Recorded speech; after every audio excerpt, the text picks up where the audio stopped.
In July 2011, the world celebrated the birth of a new country, South Sudan, and hoped it would help the region heal after years of bloody civil war. But now a violent conflict is threatening to tear the young country apart.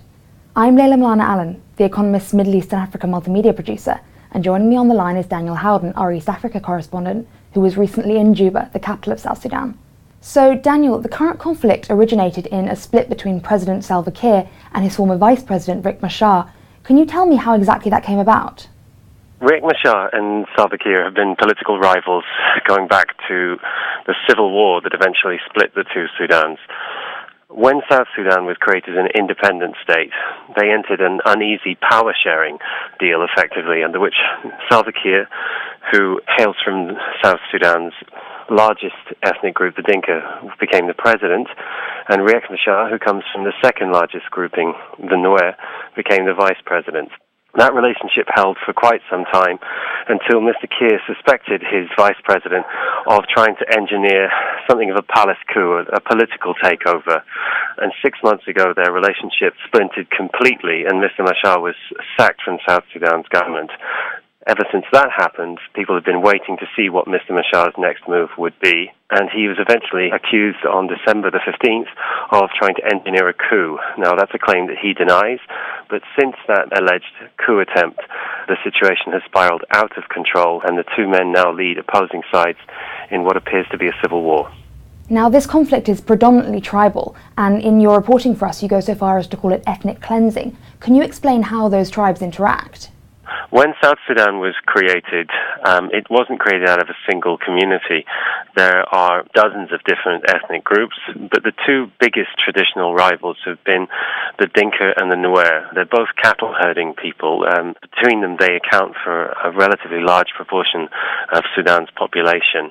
They've traditionally been rivals between each other, and even internally. There are lots of divisions within each of these big ethnic groups. But the big fear was they had been at some stages on opposing sides during the civil war that split the two Sudans, and the fear was that inside South Sudan, when it was set up as a new nation, that these divisions might re-emerge and could lead to fighting between the two sides, which is what seems to now have happened. And going back to the struggle between Mr. Kiir and Mr. Machar, who looks likely to come out on top? Well, it's not a simple division between two ethnic groups. There are a lot of other moving parts to this. Both men have allies from their opposing ethnic group, so to speak. At the moment, it seems as though Mr. Kiir, who has much more significant international backing, has now attracted support from Sudan itself and from the president of Sudan, Omar al-Bashir. He has strong support from Uganda. He also has the bulk of the conventional army behind him. So right now, although Mr. Machar's forces have managed to hold on to big chunks of South Sudan, including a large proportion of its oil-producing regions, it would seem as though if they went into a drawn-out conflict, that Mr. Kiir and his forces would have the upper hand. There are now thousands of refugees, both inside and outside the country, fleeing from the violence. Can you give me some idea of what conditions they're living in?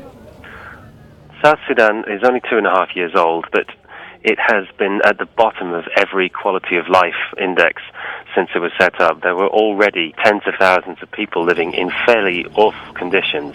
It doesn't take a lot in that environment to lead to a complete breakdown. This means people living out in the open, there's no clean water, there's no sanitation. South Sudan is almost completely dependent on food imports from the WFP and others. With a country that's already in such a tenuous situation, then a conflict can very quickly create a full-blown humanitarian disaster. The international community and the surrounding African countries provided a lot of support when South Sudan was being created. How have they reacted to this? Well, South Sudan was set up with one of the world's largest UN peacekeeping operations, in fact, second largest.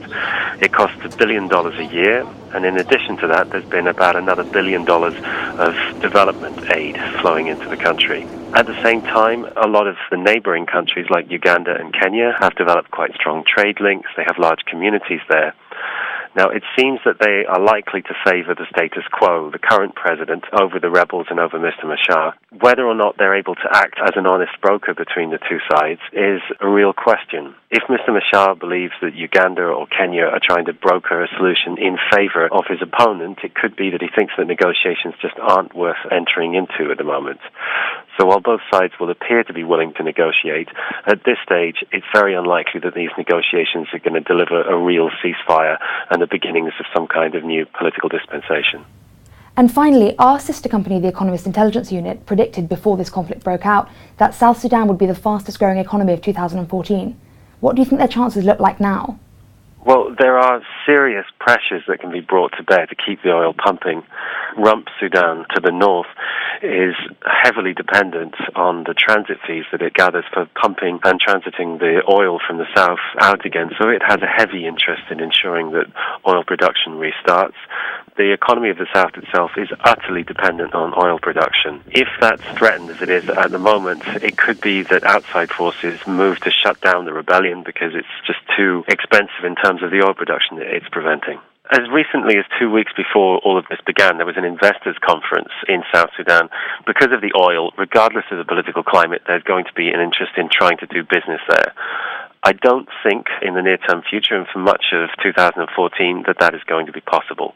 The rebels occupy Unity State, which provides the best of South Sudan's oil, and they're also heavily present in Upper Nile, which provides the largest number of barrels of oil.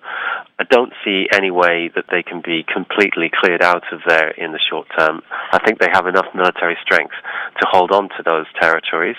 So I see for now a conflict that will be measured in months rather than weeks, and I think South Sudan's economy is going to all but grind to a halt while that's happening.